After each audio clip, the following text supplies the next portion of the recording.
这图也得搜一搜。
2024年8月3日下午5点，你依然没有给你的出版编辑递交新闻大纲，而这一天距离你上一本小说完结已经过去整整1年了。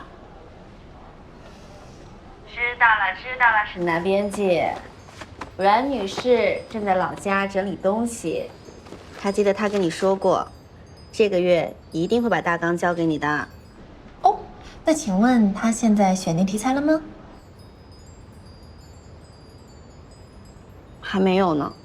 1年了，阮玉，你现在是一个上升期的全职网文作家，你是想彻底过气吗？那没有灵感，我也没有办法呀。你天天在家闭门造车，你找谁给你灵感啊？灵感这种东西，你不能等老天天降，老天给你喂饭，你得多出去走走，体验生活啊。5月11号，天气晴。今天遇见许怀颂3次，第一次，我抱着语文试卷去办公室，碰上他和他们班几个男生在走廊上罚站挨训。教导主任可真凶啊！有了。有什么？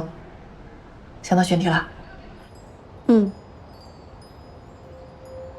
背景校园，主题暗恋，怎么样？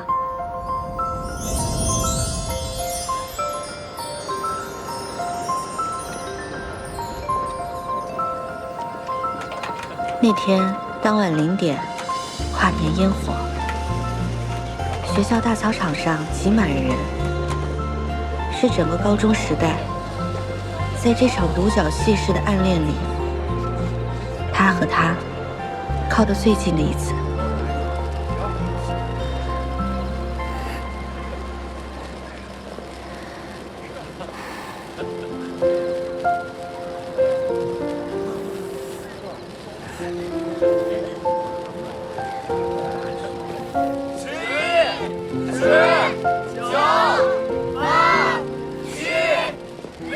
他装作不经意，悄悄站在了他的左侧。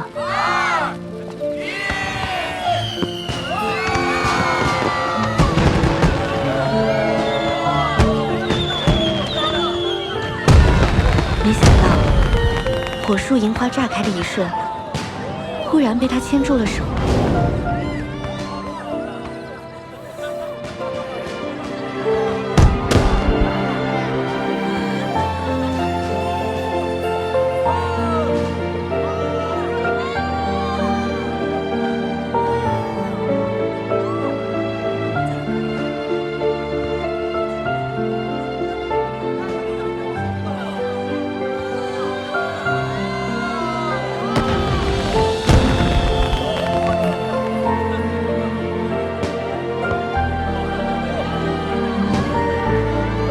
对不起，签错了。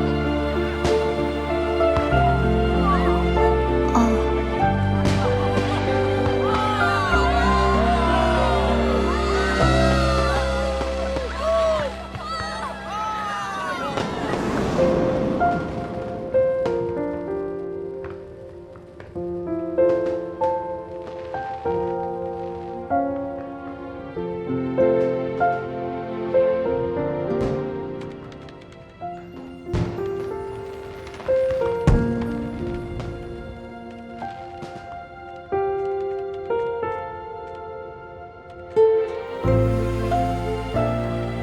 他惊讶的偏头，却在明明灭灭的光影里，看见了他脸上抱歉的神情。他松开手，尴尬地说：“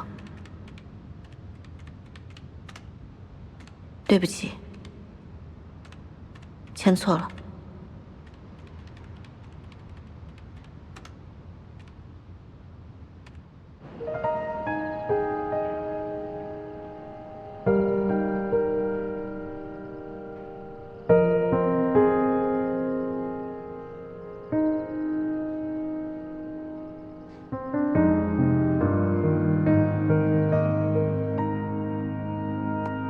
签错了，签错了。那对的人是谁啊？许怀颂已经有喜欢的人了吗？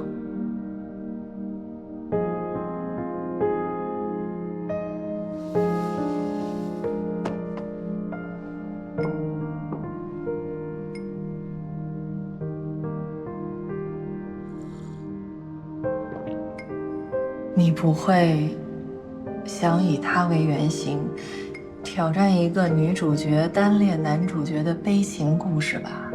哎，拜托，现在现实已经够苦了，谁还想上网找虐啊？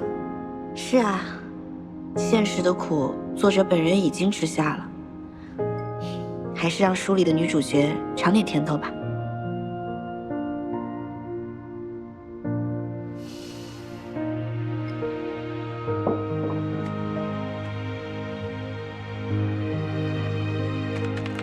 说完这句话，他心跳如鼓雷，胸口传来的砰砰响动，比头顶的烟花炸得还猛。谁都不知道，原来签错只是他的借口。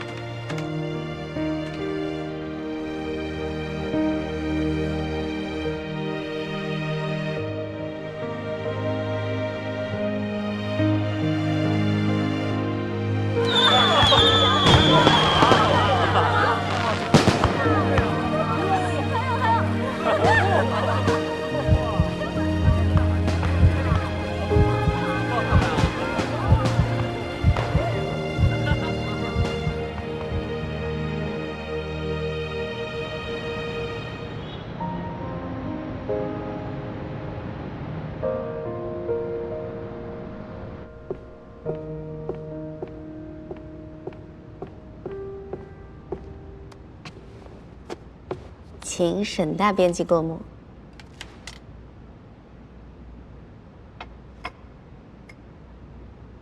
你这文，好像得火。拿自己亲身经历写的，就是戳心窝子哈。不过，你这个小说要是让男主角本人看到了，你不怕尴尬？这个风险我当然评估过了，你又不是不知道，我呢，就是一场一厢情愿的暗恋，人家当年都没把我的名字和脸对上号过，就算看到他也认不出来。而且，许怀颂那种高岭之花怎么会看言情小说？你放100个心吧。也是。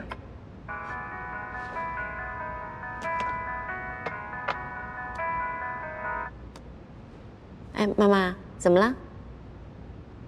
好，好，拜拜。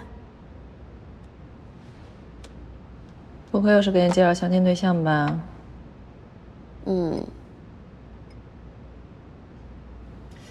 哎，你刚才新换那个铃声哦，我怎么感觉是之前校庆的时候许怀颂弹的那个 After the Rain 呢？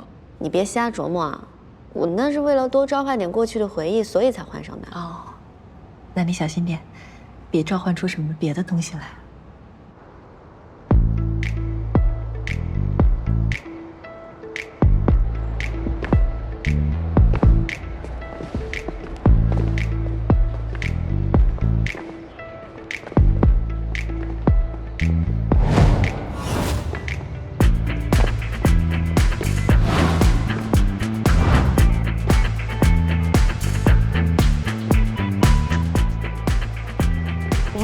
忘，解释，human，那挪多挪啊 Listen, man, I'm sorry, but the verdict is the 怎么回事 verdict. It's not going to 这位阿姨把房子租给几个美国学生，但那些学生逾期不交房租也不搬家，阿姨就擅自去家里把人家水电给停了，然后找街打官司想要回房租，结果被对方反告私闯民宅，不仅拿不回房租，还要倒赔一大笔钱。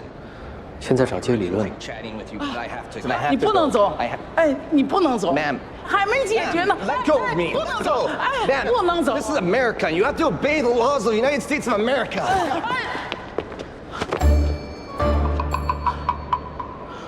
It doesn't matter what country's laws we are talking about. If you lose, you lose. 我可遇见同胞了，你说他们有点太欺负人了，这于情于理也不能我赔他们钱吧？法庭不认情理，只讲法律。啊，那这赔偿款我还得给他们呀？没错。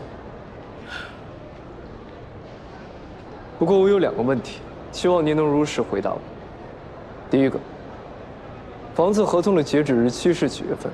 你想追回的房租又是几月份的？合同到2月份，他们也没有签合同跟我续租啊，只是我们口头上承诺。但是2月份到现在，他也没给我交房租啊。那从合同截止那天起，一直到今天为止，您知道他们还住在您的房子里吗？我知道啊。您确定？您知道吗？那就不知道。如果不知道，那就不是不付房租的问题了，而是他们私闯民宅，并且是在您毫不知情的情况之下，私自占用了您的个人财产。剩下的就不用我多说了吧。哎呀，太谢谢你了！想不到这官司还能这么打。法律是死的，但人是活的。 Son, are you sure that you want to be meddling in my affairs? This is my case. I guess we have different definitions of the word meddling. And in my view, I'm cleaning up your mess. Listen, just because you have some type of big win rate doesn't mean you can be an arrogant prick. I will take that as a compliment. And just do your job.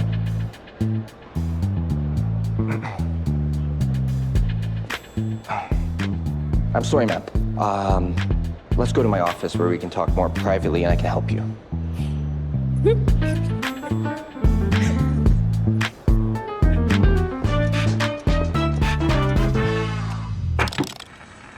老大，你刚刚没看见，J的脸都绿了，让他平时总给我们作对。他的脸绿不绿跟我没什么关系，只要这个案子别黄，否则说出去丢的是律所的脸。哎，你少喝一点可乐吧，对身体不好。对了，这个还是上次的那个刑事案件，当事人还是执意想让你来接，再看一下吧。我说过，不接刑事案件。都那么多年过去了，有些事情不是时间能改变的。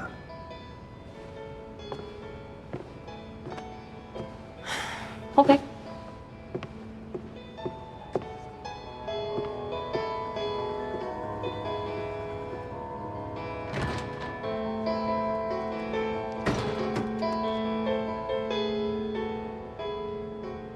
文祥老师您好，您的新作《和你咬耳朵》刚连载不久就已经占据了各大榜单，听说还有影视公司正在和您接洽版权，可不可以在这里提前跟大家透露一下？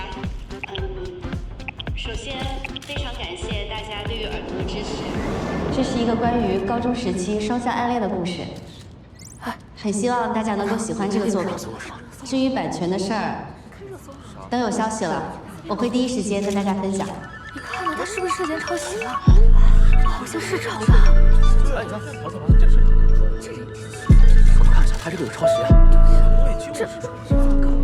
谢谢。温香老师，我想请问一下，您是否有注意到网络上对您作品原创性的争议？小说里元旦烟火那段情节、对话，甚至连男主的内心戏都跟写诗人的作品高度吻合。是什么原因导致重合的程度这么高呢？要购买版权的影视公司知道这本小说的状况吗？你之所以能这么高产，难道是因为前面的小说也另有隐情吗？那你怎么看待目前网上的争议啊？各位，我是跟大家一样，刚刚才得知这个消息，希望大家能够给我一点时间，我一定会尽快给大家给自己的作品一个交代。谢谢。温香老师，所以您是否认抄袭是吗？是啊，温香老师，您说一说吧。温香老师，留步。温香老师，留步。温香老师，温香老师，回答一下好吗？回答一下。没有证明，温香老师。温香老师，请等一下。温香老师，温香老师，作为一个坚持了6年的原创作者，这到底是怎么回事？你的小说撞到了一个叫《他眼睛会笑》的短片，好多细节梗撞得结结实实。温香老师，你是因为心虚才跑吗？6年了，偏偏这个时候，你为什么呀？温香老师，温香老师，温香老师，温香老师，您现在是在说什么？温香老师，温香老师，温香老师，调色板看一眼。啊。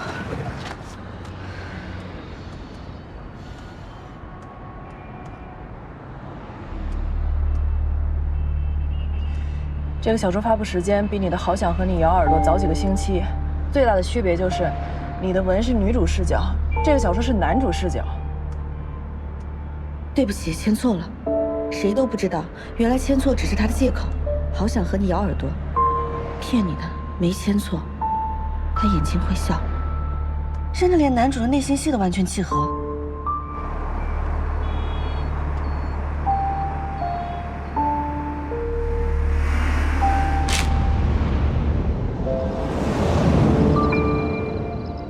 找着了啊，那个作者的微博。又要返校了，还在读书啊？我给他发信息问问情况。要好好问问他，他怎么能撞梗撞成这样呢？好想和你咬耳朵一文，确实是我的原创构思，我可以提供证据自证。但对于2篇文之间存在的雷同点，我也确实感到非常意外和困惑。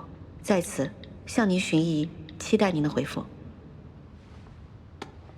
10年前，你因为他吃尽了单恋的苦；10年后，你把这个经历编成臆想文，又被诬陷抄袭。我这不是臆想文。好吧，如果非要说的话，那也算吧。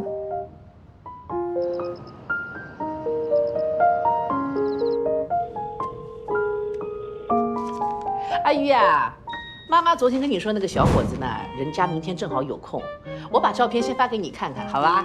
你要是觉得 OK 的话，妈，我现在正忙着呢。忙，365天，你哪一天不忙的？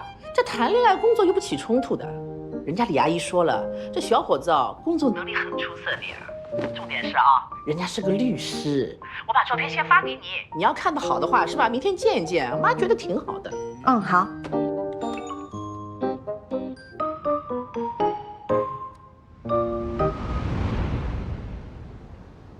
你好，我是志坤律师事务所的刘茂，这是我名片。你好，我是阮玉。哦，你好，你好。刘先生看起来比我大不了几岁，这么年轻就已经是律师事务所的合伙人了，真是当得起年轻有为4个字。哦，没有，你这过奖了。我们律所是这样的，有4个合伙人，我算是做实事的那个吧，我级别不高的。啊，还有一个在国外常年居住的高级顾问，他比较厉害。定居国外，意思就是不做实事啊？不是，不是这个意思。我意思是他在国外当律师。你知道，资金支持这也算是实事吧？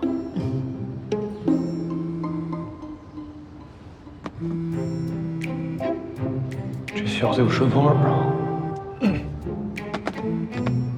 我不好意思啊，阮小姐，我生活的时候不聊工作。谈一谈工作也没关系的。哦不，真的，我这个人就是生活就是生活，工作就是工作。我的意思是，真的可以聊一聊工作。嗯。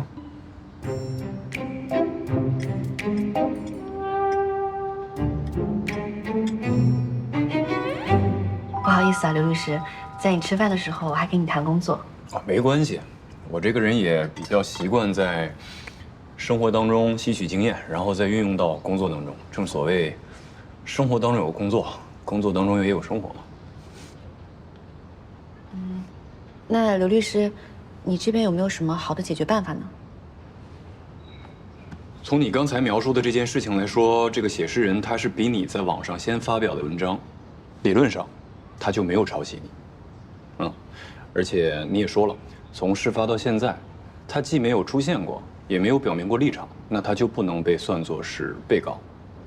我们也不可能一个一个的去告那些在网上留言的人嘛。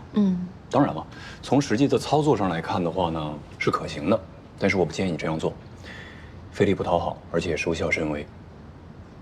明白。刘律师，那你有没有什么好的建议？不如让子弹飞一会儿嘛，看看这个写诗人到底想干什么。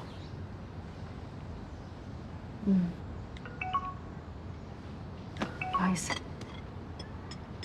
刘律师，我这边有点急事，可能得先走了。非常感谢今天你给我的建议，咱们下次再约吧。单我已经买过了，就当这次的咨询费了。不够的话，我再转给你。哎，你这太客气了。那下次什么时候约啊？等找到被告的时候。他让我先静观其变，等写诗人的出现。他靠谱吗？靠不靠谱的不知道，但是有一点，我觉得他说的挺对的。就目前的形势来说，写诗人的立场对我们至关重要。万一他能出来澄清我不是抄的呢？理论上来讲，他不告你就不错了，你还能指望他反过来替你澄清吗？至少尽力让他相信我是原创的吧。我还是想先等。哎，等一下，微博动态写诗上线了。这人也太过分了，还作家，一点骨气都没有。什么作家？我没有融梗抄袭。关于好想和你咬耳朵与他眼睛会笑这2篇文的雷同点，我已联系对方作者写诗人寻疑，正在等待回复。了解情况后，将向大家进一步说明。天知道这个有关暗恋的故事，是我学生时代的亲身经历。哼，亲身经历，比演员都会演戏，也不看看谁的亲身经历。哇，这么晚。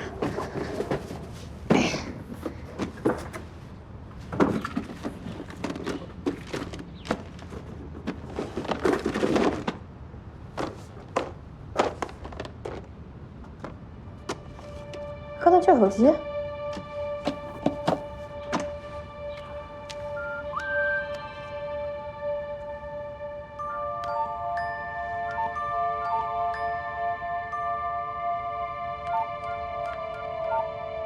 今晚的烟火很美，以及骗你的，没签错。新年快乐！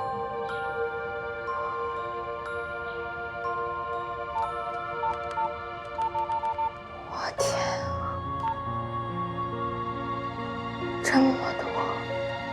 你是说你外婆搬迁的时候，你在你哥的旧手机里发现了关于他暗恋隔壁班女同桌？小点声。心路历程。你说这是你哥的真实经历？对啊，这是温香的真实经历。这个故事里又正好有这2个人，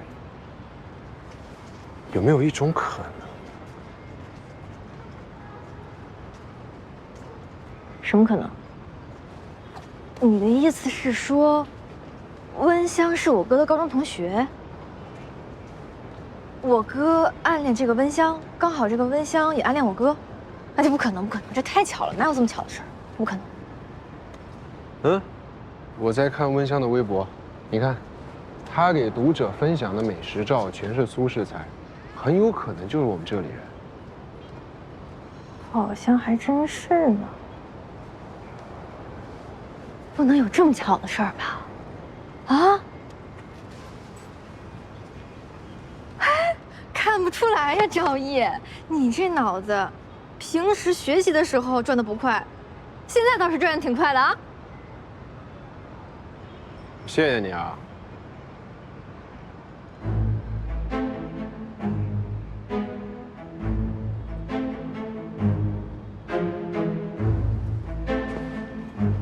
赵大，我觉得你今天这发型怎么那么好看呢？还有你这脸今天怎么看着皮肤那么好呢？还有这穿搭，虽然平时也穿这身，但今天特别的帅。你看你这个刀削般的下颌线，还有这侧颜纱，简直了！那校草见了你就绕着走，掘地三尺，自愧不如，他自卑。行了。无事献殷勤，非奸即盗。咱俩不是好哥们儿吗？那得取决于你下一句话说什么了。哎呀，你看，你人脉那么广，你就帮我打听一下，这个温香到底是何许人也呗？我就知道你最够哥们儿意思了。你知道什么？3个月的数学作业。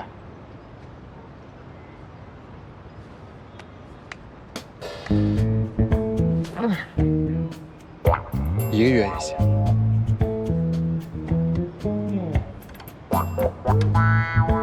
成交。1杯奶茶。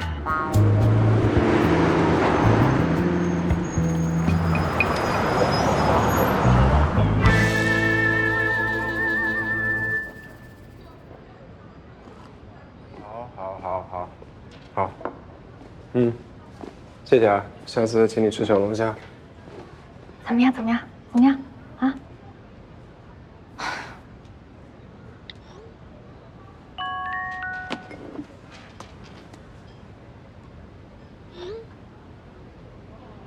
阮玉，就是你要找的人。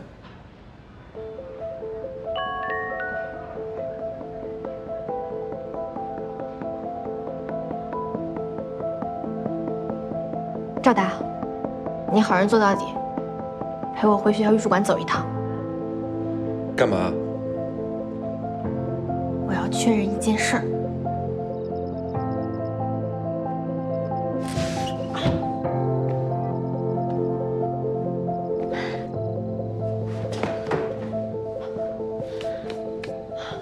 该是这儿了吧？哎，靠近。赵大，过来，帮我挪一下。你说，咱们学校这个墙有没有被发现呢？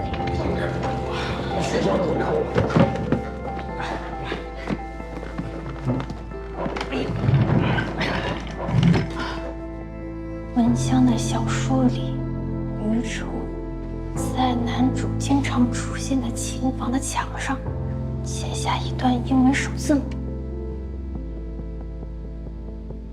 找什么呢？我帮你找。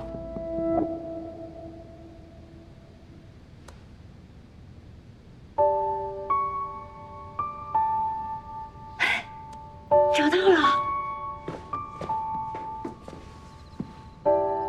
他来讯 X 喜欢许怀啊 ？RY 谁？你给我解释一下。是1班的那个仁义，还是5班那个然月？不会是高一那个柔嬷嬷吧？许怀是你才多大，你就谈姐弟恋了？阮玉喜欢许怀颂。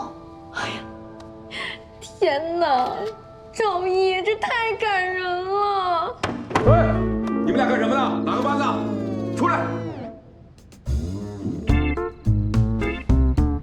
看你智商也挺高。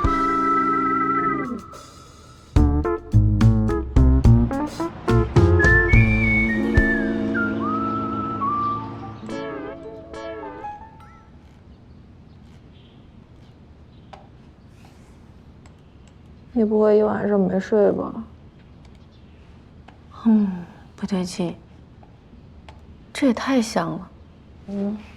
哎，你记不记得我小说里有个点，当年咱们学校流行种一种罐头盆栽，大家都在种什么幸运草啊、含羞草什么的。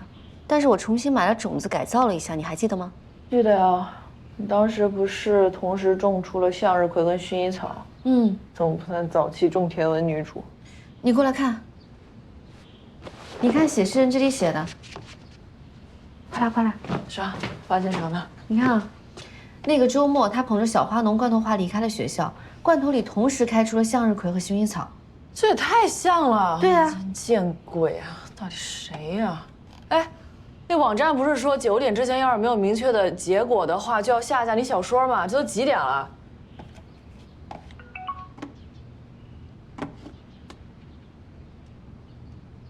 您好，非常抱歉给您造成困扰。他眼睛会笑一吻，不是我本人的原创构思，而是根据朋友买来的一份大纲写成。对不起，侵犯了您的权益，我愿意与公众解释说明，向您公开道歉，并删除文章，注销笔名 ID。以下是我拟好的声明，请您过目。大纲泄露啊？这你大纲除了给我还给谁看过？没有啊。U 盘，那天咱俩约了咖啡厅，说要聊大纲的时候，我带了个 U 盘过去，是不是落那儿了？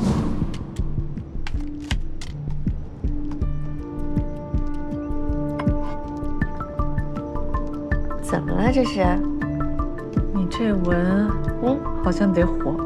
对方说买到一本大纲。哎，你等会儿啊，你干嘛去？明，我先去趟咖啡馆，你也去一下你家。好，那个我知道，我会问他朋友在哪买了大纲呀。行，你别催，我们确定着呢啊。哥们儿，你的，谢谢啊。他问我大纲在哪儿买的。哎呀，这怎么办呀？我怎么回呀？我就说你这馊主意肯定是不行。那你直接跟他说真话吧。那更不行，他要是知道了，八成我哥那边也兜不住了。我哥要是知道我把他的草稿箱写成了小说，我会被大义灭亲的。你哥是律师，他还能知法犯法把你打死呢。他会断了我的零花钱，这跟打死我有什么区别？有道理。这样，你就跟他说，出于交易双方的保密需求，不方便透露。反正他也不知道你是谁。但是如果是这样的话，会不会太对不起阮玉学姐了？哎，你说还有没有一种可能，就是我哥还喜欢阮玉学姐，然后他觉得我做了一件非常好的事儿，反而奖励我呢？拉倒吧，10年了，还喜欢？你以为你哥靠白月光就能过一辈子？你也太不懂男人了。我又不是男人，我为什么要懂男人？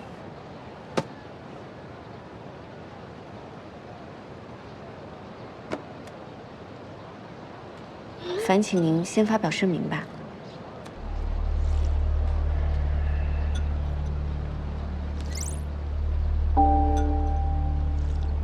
咖啡管理员没有看见 U 盘，现场也调过监控了，但东西实在是太小，根本就看不清。好歹显示发了声明，这事儿也算过去了。我在超市买菜，等下去你家煮个小火锅，把晦气都煮干净。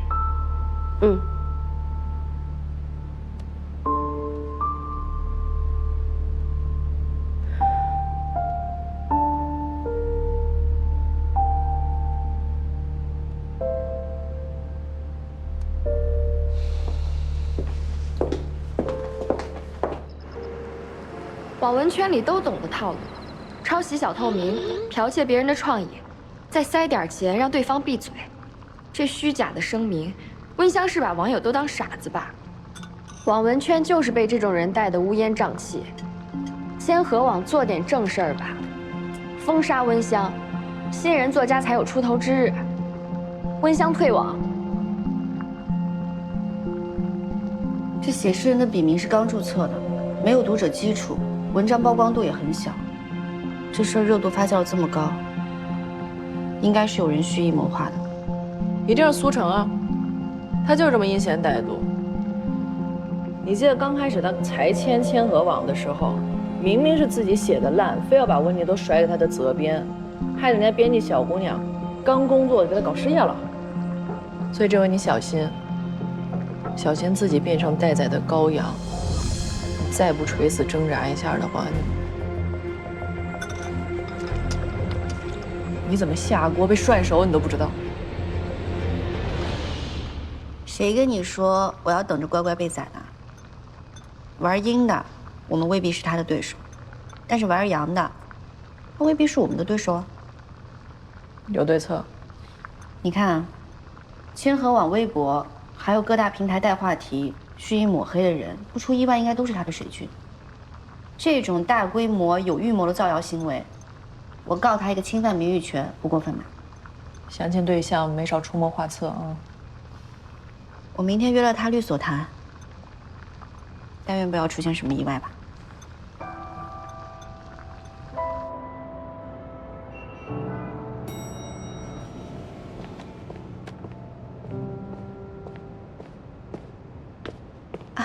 您好，我约了刘茂，刘律师。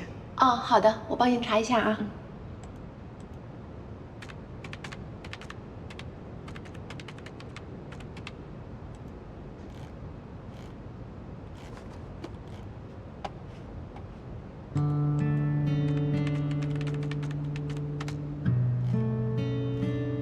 2013年9月9号，天气晴。今天的许怀颂，够我记好多好多年。我方认为不应该将注定无法成功作为否定努力的理由。成功与失败已经成为了一个根深蒂固的定义，镶嵌在了人的潜意识中。当有人发现面前是撞不破的南墙，前方是走投无路的深渊时，或许他们才是今天在辩题里挣扎的那个人。比如说，对方辩，那我方认为，放弃才能让自己走出痛苦循环，放弃才能去别的地方找到新的希望。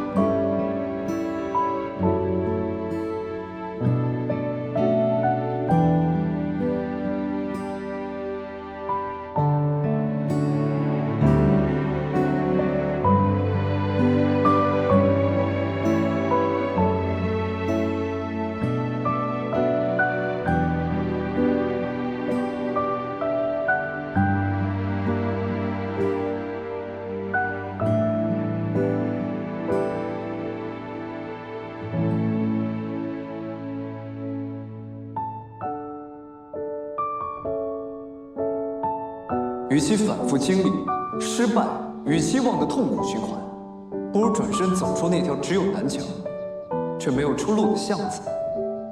或许巷子外就是新的希望和新的人生。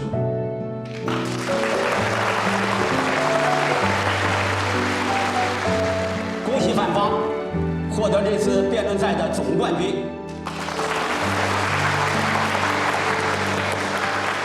本次辩论赛的最佳辩手是许怀颂。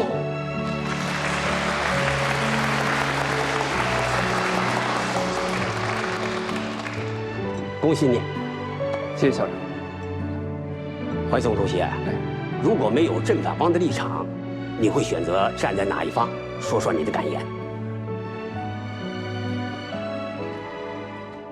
有一句电影里的台词可以代表我的选择。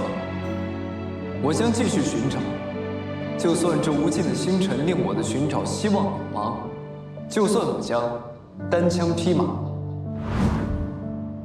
蕊玉，刘律师，哎，那个不好意思，刚才有点事耽搁，来晚了。没事，是我来早了。走，去会议室吧。嗯。来这边。哦，对了，蕊玉，今天可能还会有一个人在，就是上次我跟你说过的，我们律所的法律顾问。啊。最近正好人在国内呢，然后看了你的案件了之后，特别感兴趣，想参与参与。我不知道你这边介不介意？没关系的，多一个律师对我来说也是好事儿。严格意义上来说呢，他没有参加过国内的法考，所以说在国内，他不能算是律师。如果你觉得不方便，我可以跟他讲。真的没关系的。不过，他在国内也没有拿到律师资格证，却想要参与案子，你们这位金主爸爸不会是来考察您工作的吧？哎呀，可能你说的还真对，不好混啊。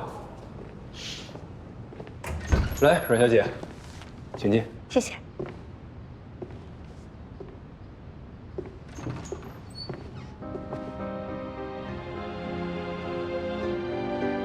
我来介绍一下吧。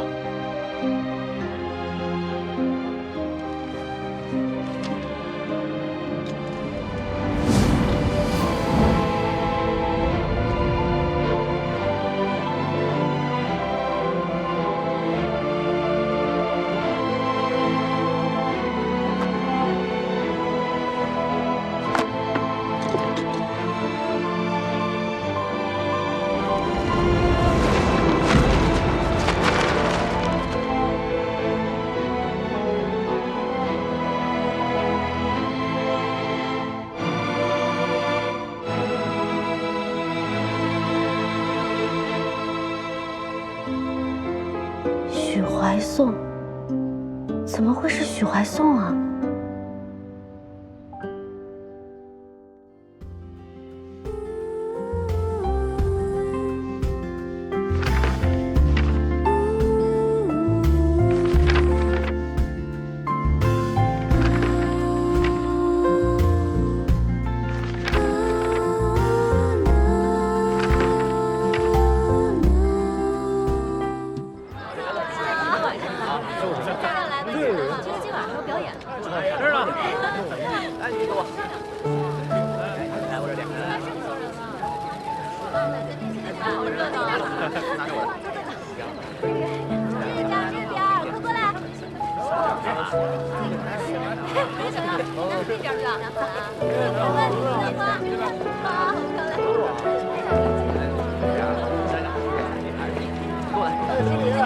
哎，来了。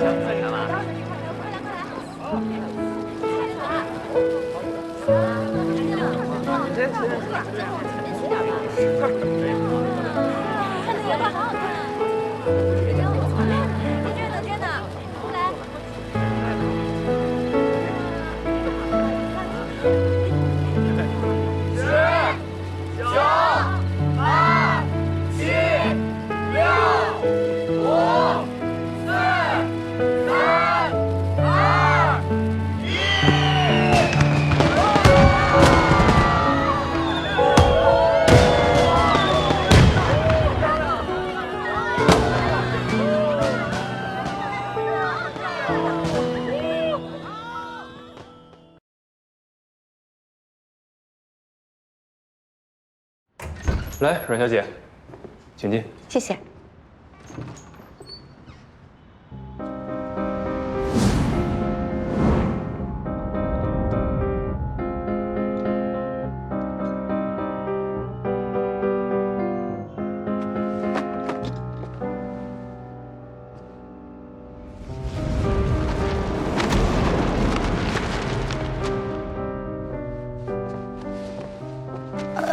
刘律师，我来就好。啊，没关系，顺手的事儿。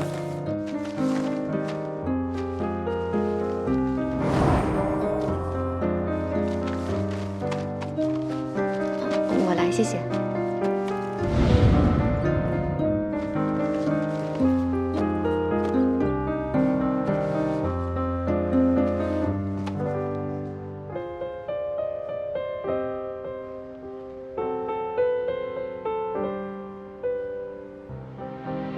你们两个认识吗？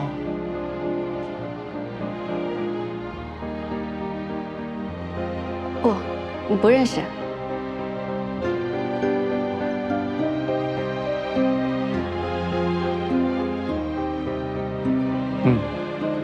不认识。哦，嗨，那我来介绍一下啊，这个就是我们律所的法律顾问许怀颂。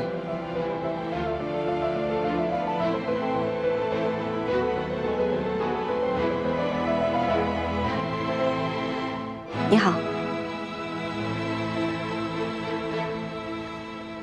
这位就是我们本案的委托人，阮玉，阮小姐，小说作家，擅长言情题材。许律师是怎么知道的？你的资料我了解过。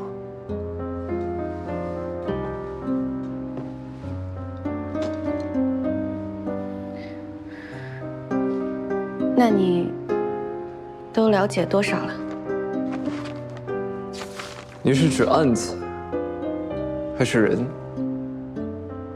或者你的小说内容？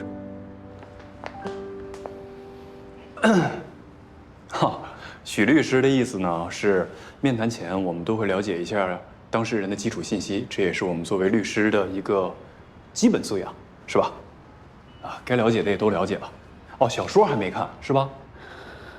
哦，对了，阮小姐，小说你带来了吧？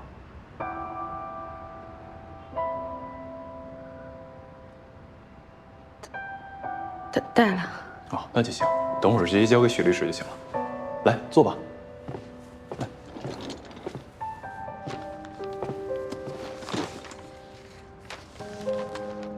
这本小说可是写满了对许怀颂从肉体到心灵的全方位臆想。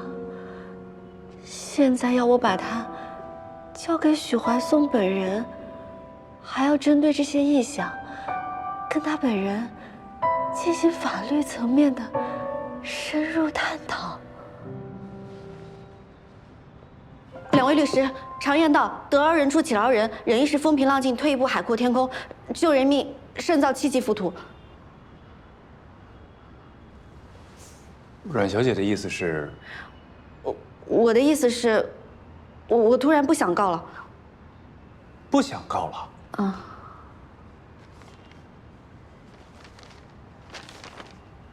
你想清楚了啊？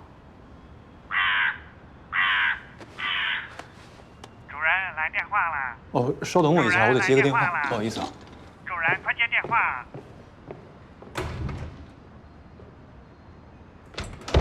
喂，什么快递啊？还需要亲自签收啊？哦，好，来了。突然就不告了？我表现不好吗？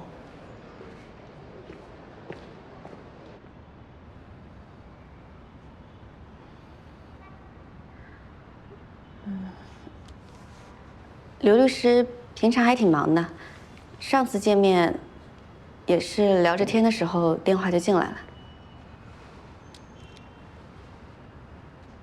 上次。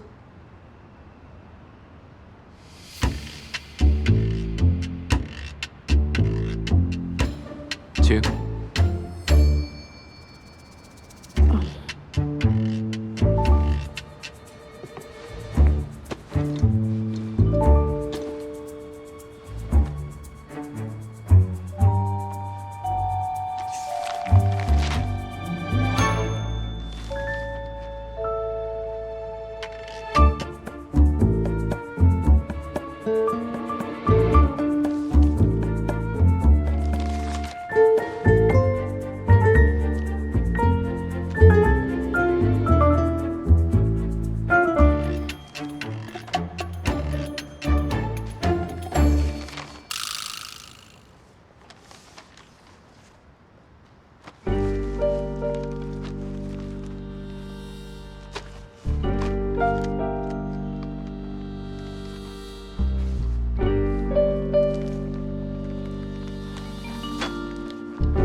竟然都没怎么变，岁月对他可真够慷慨的。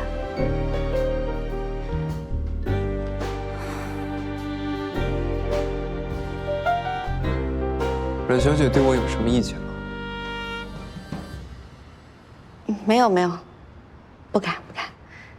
我是在感叹自己命运坎坷呢。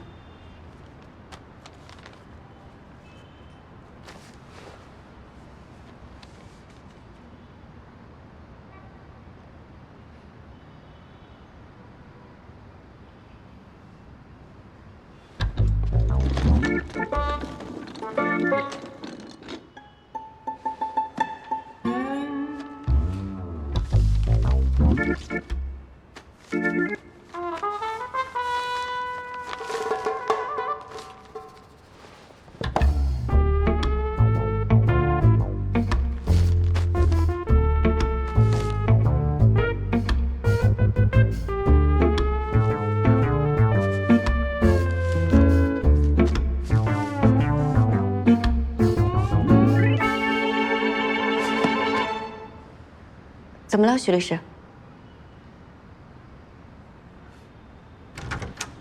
哎，抱歉啊，楼下有个快递需要我亲自签收一下。怎么样，冉小姐，考虑好了吗？刘律师，我考虑清楚了。行，那也尊重你的决定吧。之前我也遇到过不少在临阵就犹豫的委托人，但是在犹豫之后呢，他们还是会选择诉讼的。没关系，再好好想想。刘律师说的是离婚案的委托人吧？这两人关系不好吗？谢谢刘律师。我回去会再想想的。行，我送送你吧。不用了，你忙你的吧。这个时候来回跑一趟，还得耽误饭点。我不忙，正好我想请你吃个饭。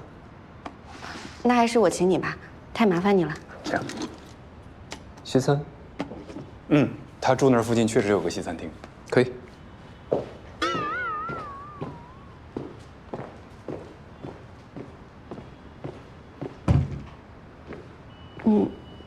你们约好一起吃午饭了？我给忘了。好，要不咱下次？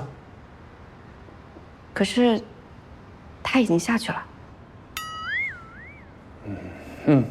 没事儿，我就跟他说一声，走吧。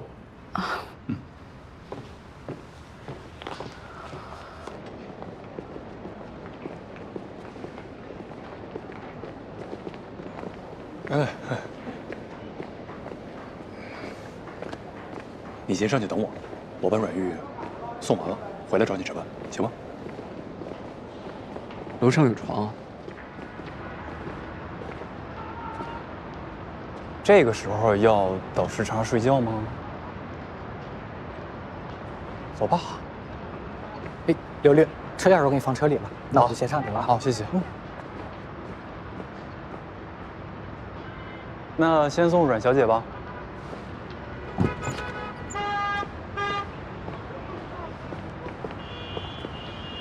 谢。谢谢刘律师啊。没事，阮玉，咱们坐后边一样，后边更舒服啊。谢谢刘律师。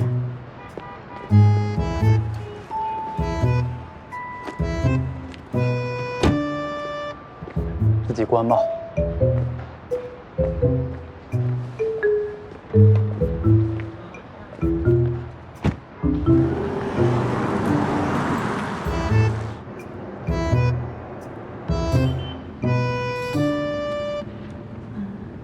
刘律师，我先不回家了，送我去朋友那儿可以吗？好啊。不会绕路的，去那边会更近。行，没问题。那你把地址发给我。好。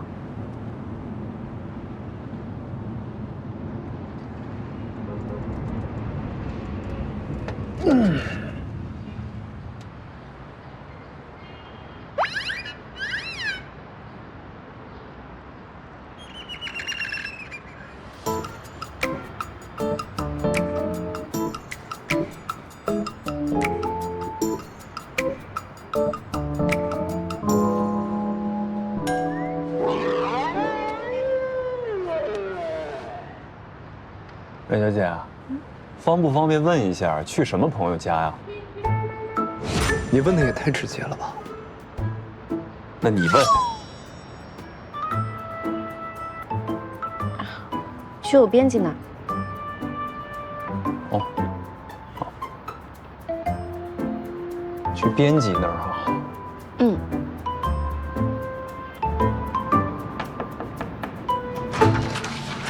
怎么了？案子没谈成？明英，你知道我今天遇到谁了吗？刘茂啊，他跟你表白了？是许怀颂。明英，我遇到3次元的许怀颂了。啊？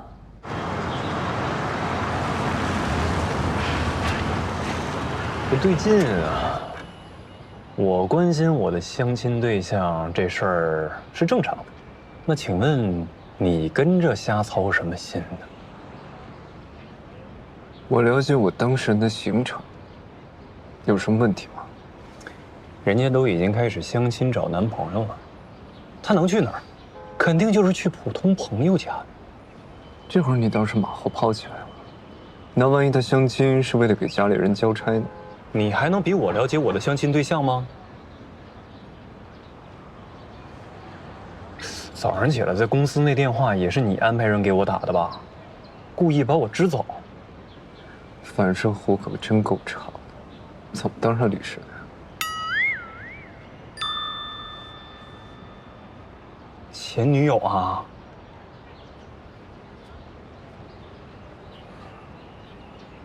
怎么说呢？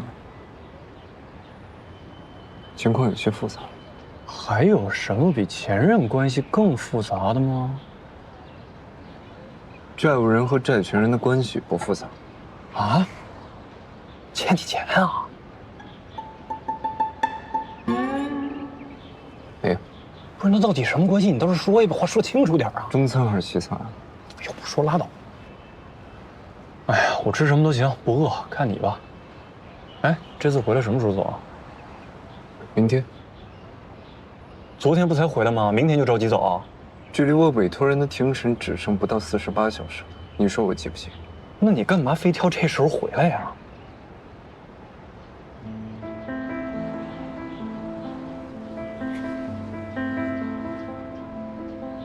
到底什么事儿能比庭审更重要 ？Excuse me。喂。哥，我好像做错了一件事儿，我好像把阮玉学姐给害了。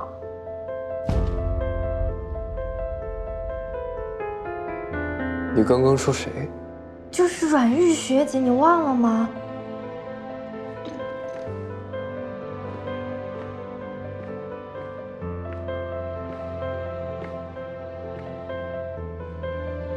别着急，慢慢说。哎呦，我也不知道该怎么办。我先给你发张照片吧。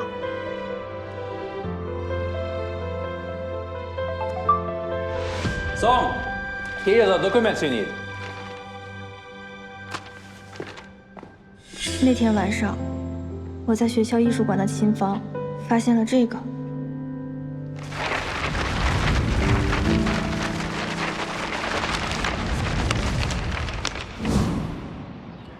飞回来10几个小时，待1天，飞回去又10几个小时，我看你是要疯了。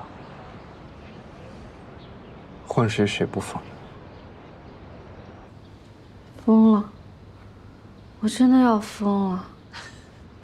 谁当初信誓旦旦的说自己不会被发现的？太玄幻了，我也没想到真的会闹到本尊那儿去啊！小说都不敢这么写，怎么办呀？我说小说是我亲身经历的那条微博，是连带着澄清大纲、创作时间的视频一起发的，既不能删，也不能改。万一他要是看到了怎么办？啊？这个你先别担心嘛，他不是美国精英律师吗？应该没有闲工夫翻你微博。而且你不是说他都没认出你吗？那万一他看到第23章内容怎么办？那场春梦是你自己要加的啊！不，我现在就把那张锁起来。哎呀，我先锁起来。哎，不过说正经的，你就因为这点破事你不告了？告，我肯定要告的。我就不相信了，杭市就没有更靠谱的律所了。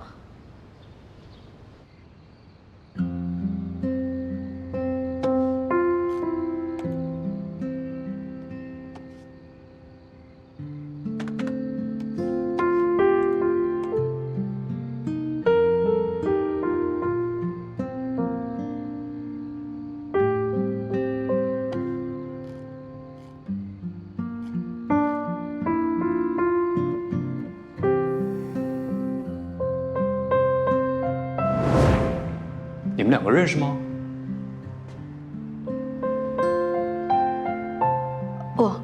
不认识。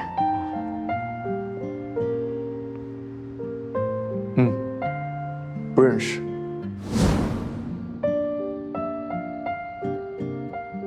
还好他不记得我。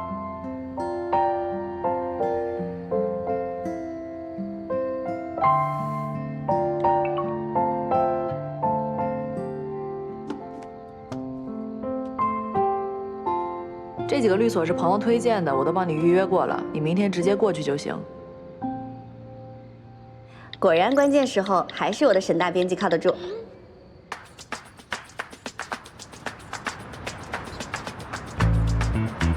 版权纠纷这块呢，我们熟，包你赢的。但你现在是什么级别的作家？写本书能挣多少钱？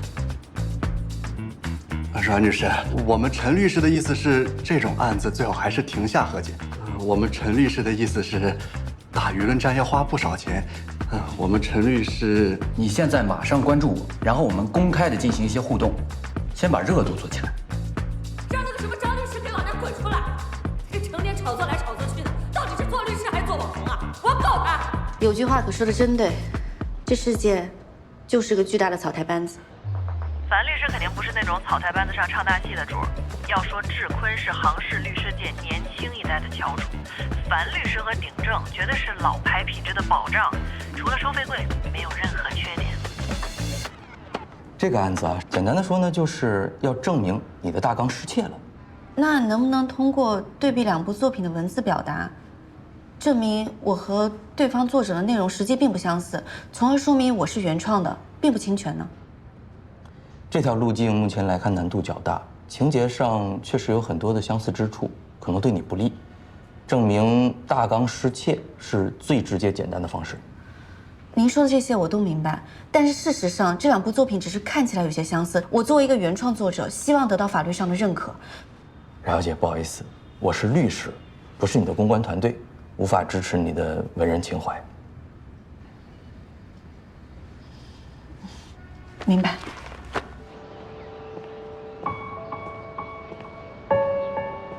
哦，冉小姐，友情提示一下，我不认为有哪位律师会采纳你的意见。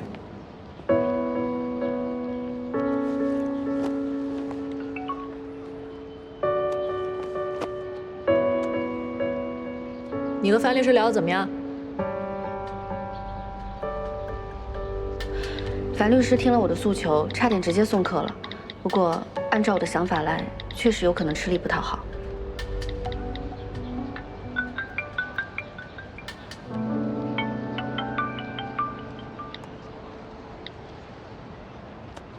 喂，刘律师。哎，阮月。啊，我打过来就想问问你，考虑的怎么样了？真不告了吗？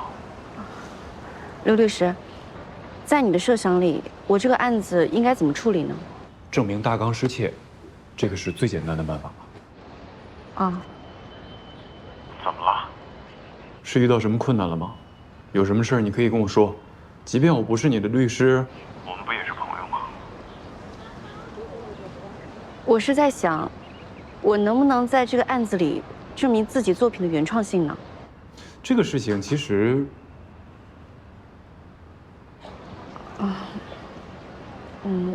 没关系，刘律师，我明白的。可以。可以。刘律师，如果你是出于对朋友的帮助的话，不用勉强的。我也知道。当然不是了，这不勉强。不勉强，不勉强。你那边是开免提了吗，刘律师？哦，对，啊，不好意思啊，阮月，稍等我一下，我得签署2份文件。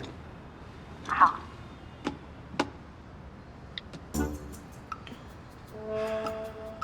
什么指示啊？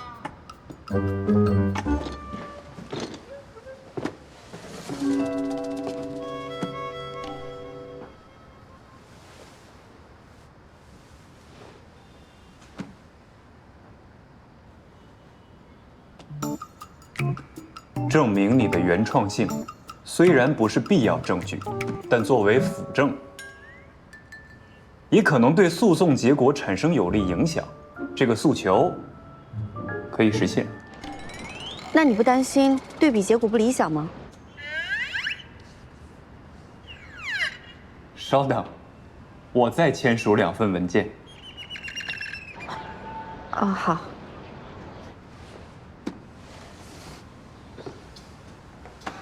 在国内这种案件最简单的就是要从大纲失窃入手，跟您在国外的那套玩法不一样的。在哪个国家都得从大纲失窃入手。咱刚才说的不一直都是？那万一要是大纲根本就没失窃呢？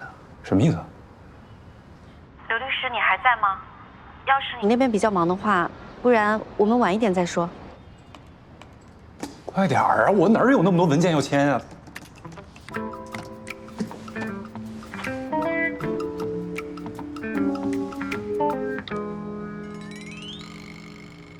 不管对比结果是不是理想，我认为真正的原创值得一次这样的尝试。真的吗？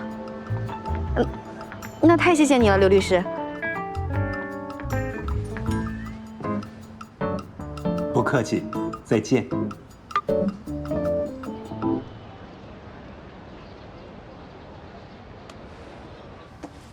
这案子不能这样啊！你现在这不是属于强买强卖吗？啊，这杭市这么多律所，你干嘛非要让人选志坤啊？因为这个案子，只有我知道怎么打。只有我知道怎么打。嗯。哦，不会是因为我吧？啊？哎呦，干嘛这么大费周折呢？直接跟我讲不就好了吗？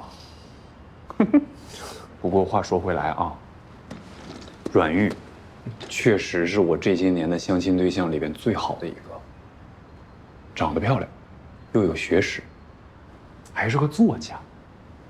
我是个律师。作家配律师，传出去也是一段佳话。行，那我倒是要看看你第几集能跟他好上。电视剧看多了吧你？哎，晚上一起吃饭啊？不去了。那你去哪儿啊？苏轼。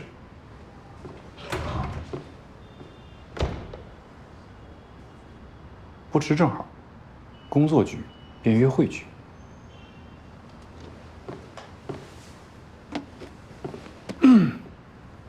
阮小姐，晚上见。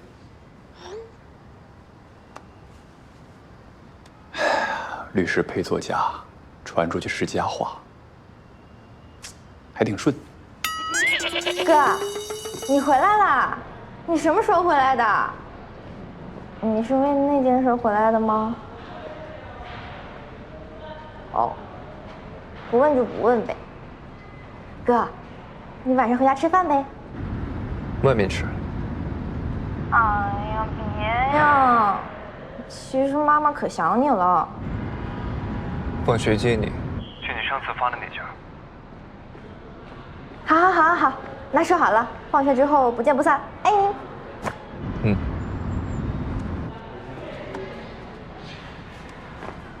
哎，这么巧啊！跟谁打电话呢？这么开心？跟这个世界上最爱我的男人。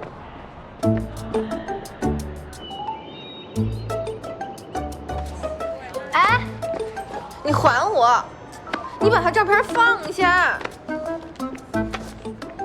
许怀诗，我发现你是越来越暴力了。我就看李十三两眼能给李十三看塌房啊！你再说一遍。我看你就是零花钱太多了。我这个人呢，偏财运就是好。这个零花钱刚刚花完，哎，就有人请客吃饭。谁呀？我家宋哥啊，一个仅次于石灿的大帅哥，又帅又有钱，重点是还为我花钱。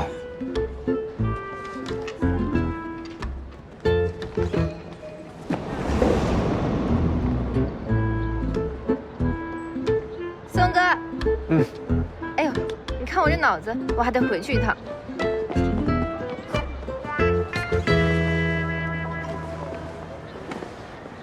诗诗干什么去了？你就是宋哥啊？诗诗是你叫的吗？别仗着自己年纪大就乱占别人女孩子便宜。你是诗诗的同学啊？我们可是实打实的哥们儿，不只是同学。还不只是同学，那还有什么关系？关你什么事儿啊？啊，你是想了解他，从我这里套话是吧？没门儿！诗诗她没告诉你我是谁啊？你呀，你不就是那个又帅又有钱又舍得给他花钱的男人？诗诗平时都是这么夸我的呀？不就是几个钱吗？谁没有啊？我告诉你，你要是再对许怀诗不怀好意，我饶不了你。哥，你还没走呢。啊，这就是我跟你提到的同学赵毅，你们已经见过了吧？你就是赵毅啊？不光见过了，还知道你们俩不只是同学的关系。赵毅，你跟我宋哥胡说什么了？宋哥不应该姓宋。那我还师姐呢，许怀宋，我亲哥，有问题吗？没问题，许哥。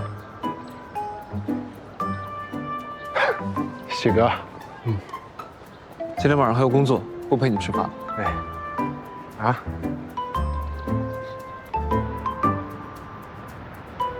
哎，刘先生，您的朋友已经到了，我带您过去。哦，好，谢谢。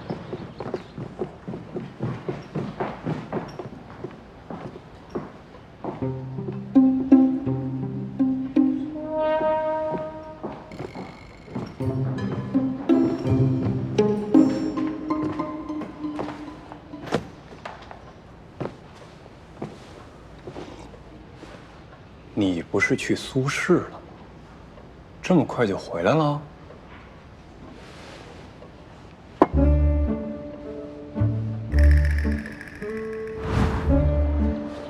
宋哥不应该姓宋吗？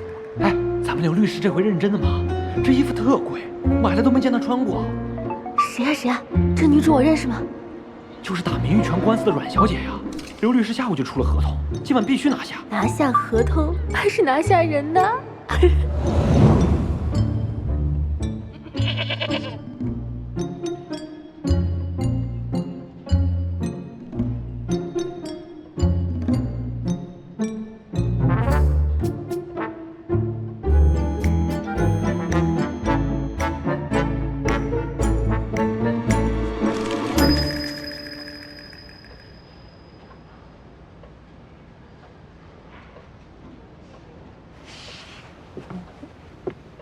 如果我选择志坤的话，那我的代理律师是不是刘律师你啊？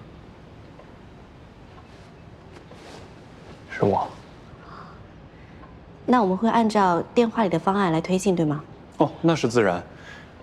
我们会适时的提供一些法律建议，绝不会违背当事人的意愿。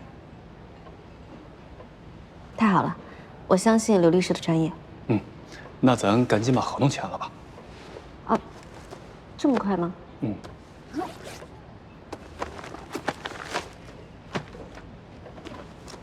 不急，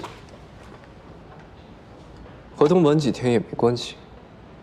至于网上的舆论发酵，耽误几天而已，问题也不大，是吧，刘律师？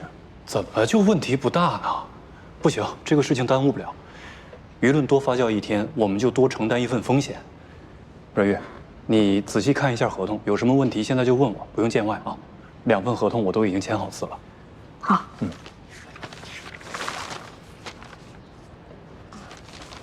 我没什么问题。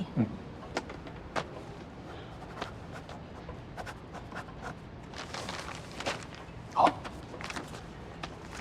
刘律师，起诉的话，我需要准备什么资料呢？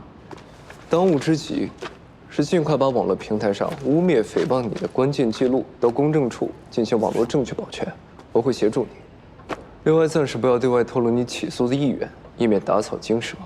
至于其他的，哦，等一下，我的代理人不是刘律师你吗？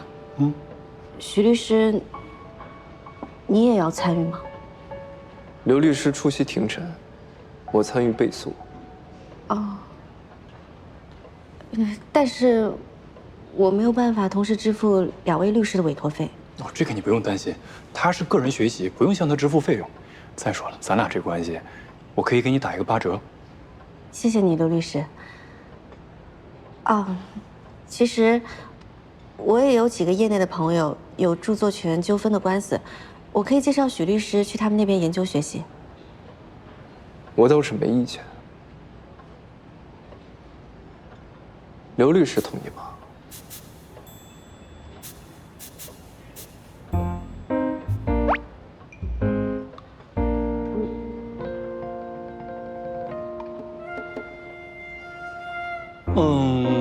毕竟这个也不是志坤的案子，所以如果许律去参与的话，在所里面影响也不太好，是吧？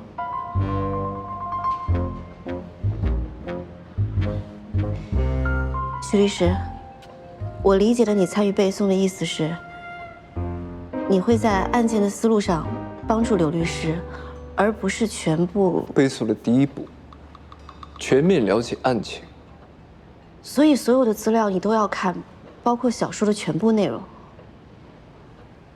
阮小姐的小说里是有什么不方便透露的内容吗？没有，没有，没有。行，合同咱也签了，我拉一个工作群吧，这样日后我们好沟通嘛，好吗？好的。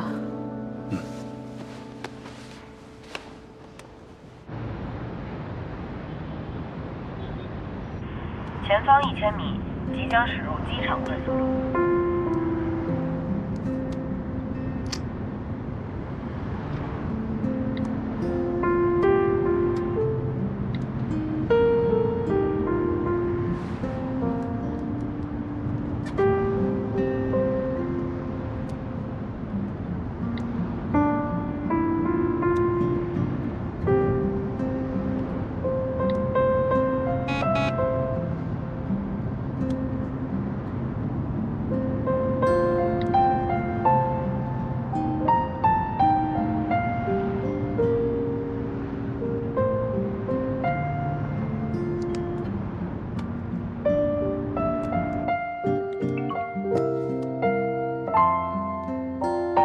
我们案件中小说情节梳理这部分由许律师来负责，有什么问题，随时都可以问他。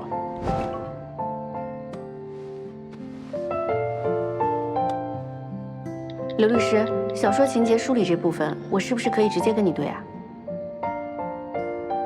在反调色盘的对比上，许律师更有经验。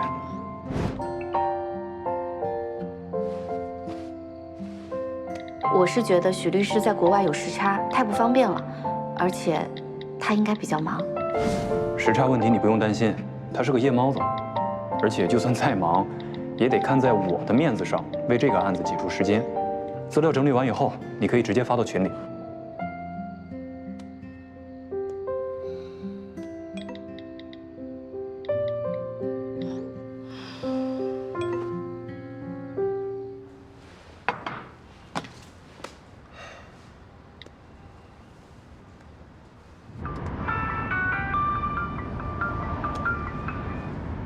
喂，兄弟，这个案件类型是你擅长的吧？你让我在群里头说这个案件你负责，我做了，结果人家阮玉说话，你又装死，什么意思啊？你这样搞我很难做人的。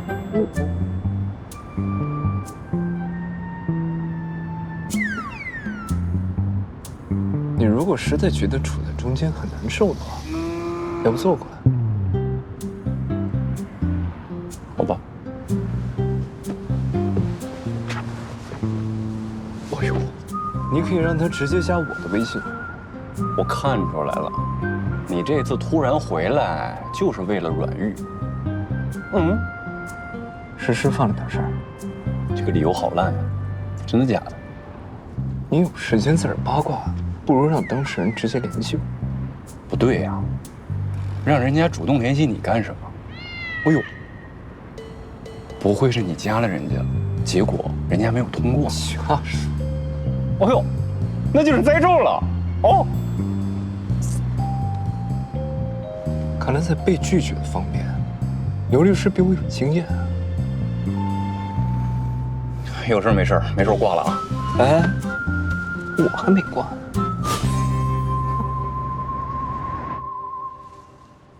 什么不比你有经验啊？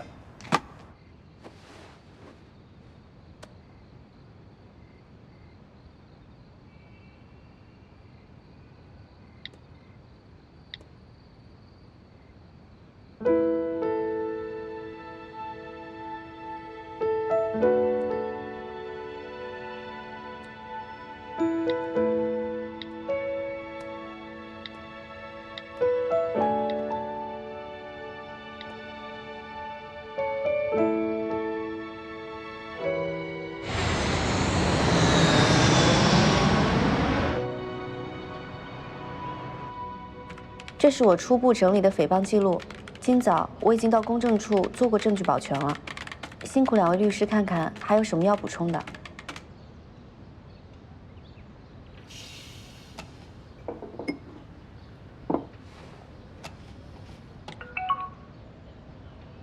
不然你单独加他微信吧，他工作群太多了，可能有的时候看不过来。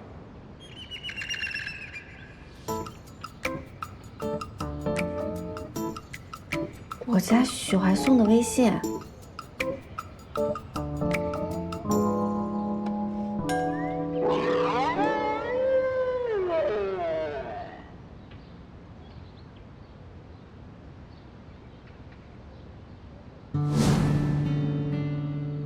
4308。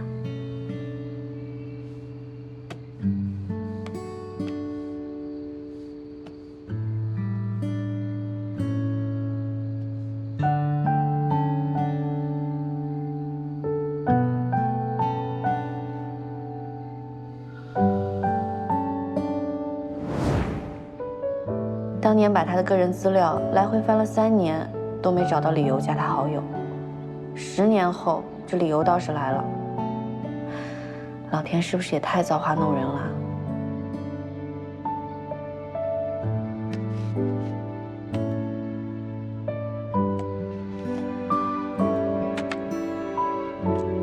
该说什么呢？许律师，你好，我是阮玉。不行，这太正式了。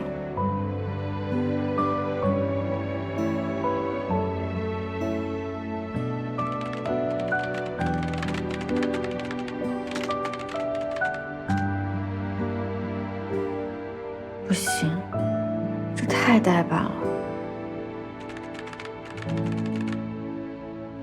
哎，这怎么办呀？不行，不能加。这单独跟他聊小说内容也太尴尬了，万一我露馅了呢？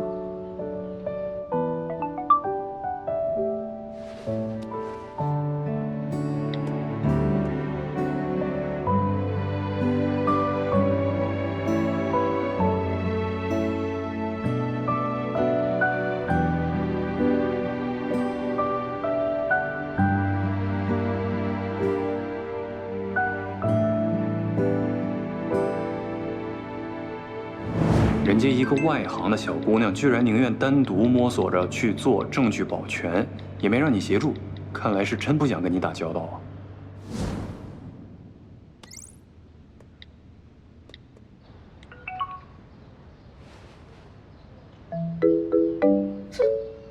怎么加上好友的？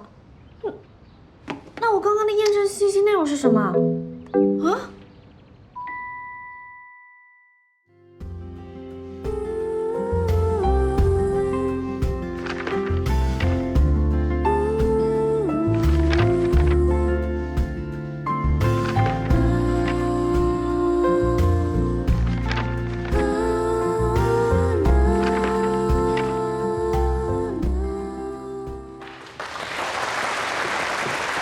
请坐。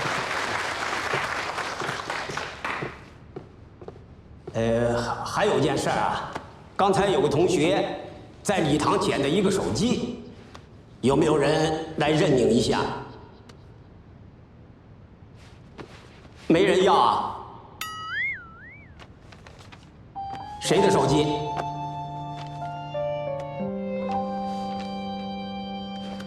这个不学习就要嫁给我的同学，赶紧上台来把你的手机领走吧。